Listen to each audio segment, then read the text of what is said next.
Hi, my name is Bibek Adhikari. I am an English instructor. In today's class, we are going to solve the grammar portion of Unit 3, that is the present tense. So, let's begin. Let us now read a paragraph and underline all the verbs in the paragraph which are in the present tense. Let's begin. Games keep our body alert, active, youthful, and energetic. They instill in us our spirit of adventure. Games increase blood circulation, boost metabolism, burn calories, and improve respiration and digestion. A healthy person can work hard, cheerfully for a long period of time and can face dangers boldly. So, what are the different kind of verbs that are used? They are keep, instill, boost, increase, burn, improve. A modal verb can and work, another modal verb, same modal verb can and face. So these verbs are called base verbs. What are they called? They are called base verbs. They are either V1 or V5.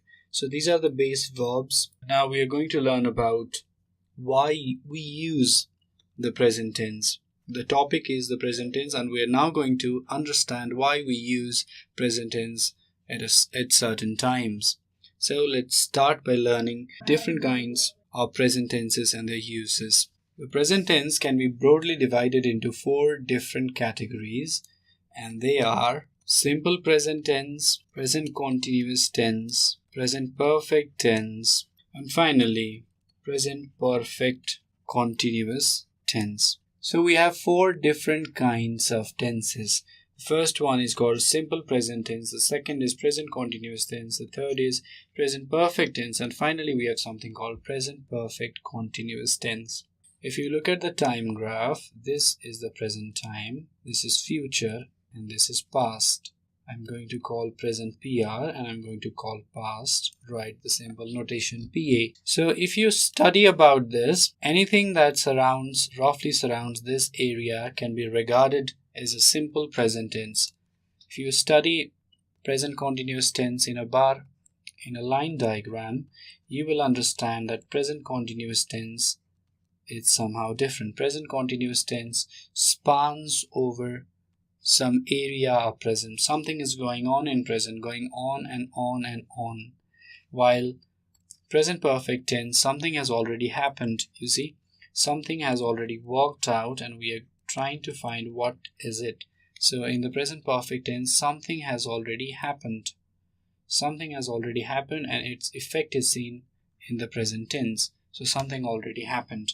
In the present perfect continuous tense, something was going on in the past. You see, something was going on and on. Sorry, not in the past, but in present. Something was going on in the present. It is still going on, and it will keep on going unless you stop it. So it's like a spanning across the whole range of present tense. So this is past. Anything that is beyond this line is past.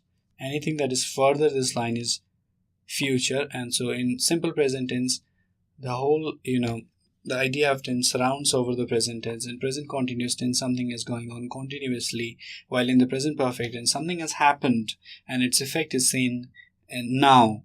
And in present perfect continuous tense, something was happening in the present time and it is still happening now. It will still happen in future. So it goes on and on and on. These are the basic line diagrams for the present tense. Now let us study about these different kind of tenses in detail.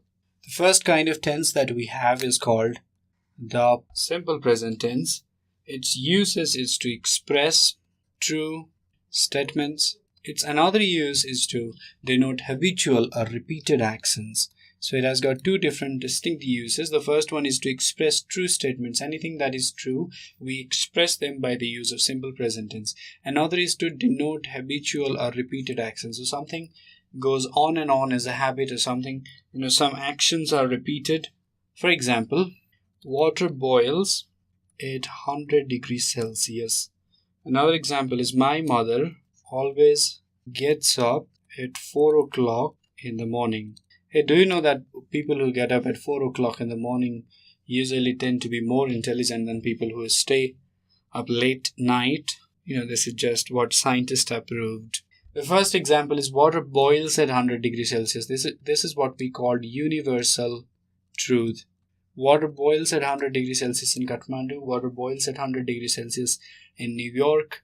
Water boils at 100 degrees Celsius in Bristol. Water boils at 100 degrees Celsius in Tokyo.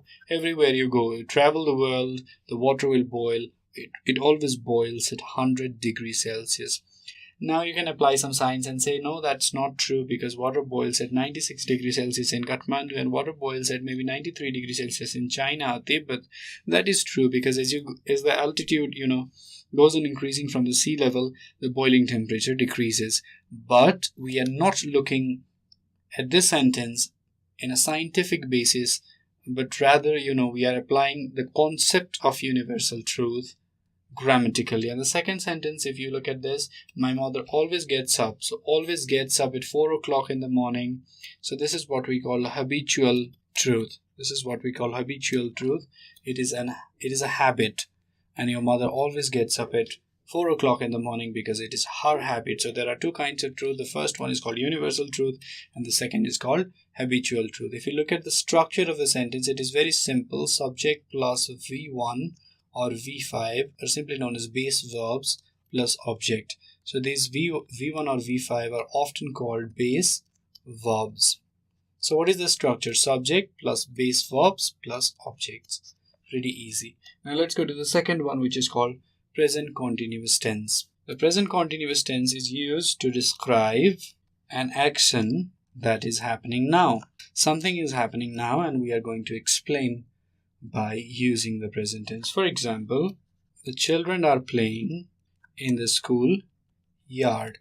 The children are playing in the school yard. Now, if you look at the structure of the sentence, it is pretty easy.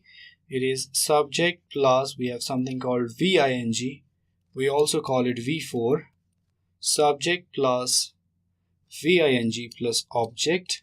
There is a be verb also, you know that. Subject plus be verb plus VING plus object. It is pretty easy. So the use of present continuous tense is to describe an action that is happening now. So something that is going on now is explained by the use of present continuous tense. The structure is pretty easy. We have something called subject plus be verb. The be verbs are is, am, or are. And we have VING or V4, and finally object. The children are playing. The children are the subject. Are is what we called a be verb. Playing is what we called VING. In the schoolyard is what we call object. Children are playing in the schoolyard.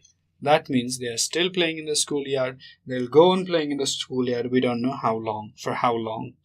So something is happening now, and it will go on happening. We don't know the duration. Another example can be, look, the snake is slithering. Look, the snake is slithering. This is another example. Look, the snake is slithering. Something is going on and on. The snake is continuously slithering. The third kind of present tense is what we call present perfect tense. Present perfect tense. The basic use of present perfect tense is to express past events with an effect at present. Express past events with effect at present. So we are going to talk about past events with effect at present.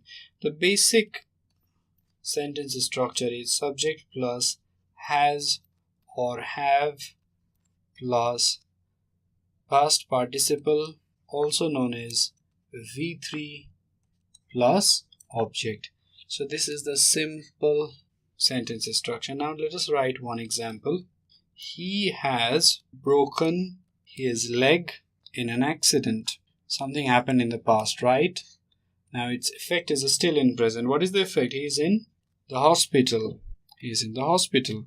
Something happened in the past, and the effect is still in at the present time.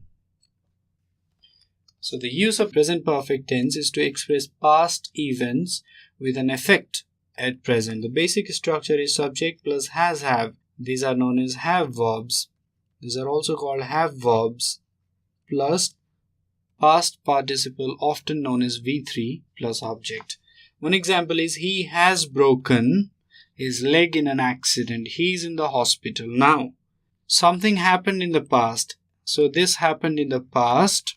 Its effect is still seen in the present time. Effect is seen in the present. So something happened in the past and its effect is still seen at the present time. That is how the present perfect tense is used. Let us go to the last kind of this present tense, which is what we call present perfect continuous tense. Number 4, present perfect continuous tense. Present perfect continuous tense. Let us study about this. The present perfect continuous tense is used to express a past activity that is still going on, that is still continuing. For example, now let us first write the structure. So what is the structure? Its structure is subject plus has, have plus been plus present participle, also known as V4, plus object. So this is the simple structure. Now let us write one example. It's very easy. We have been practicing for Parents' Day for 4 hours.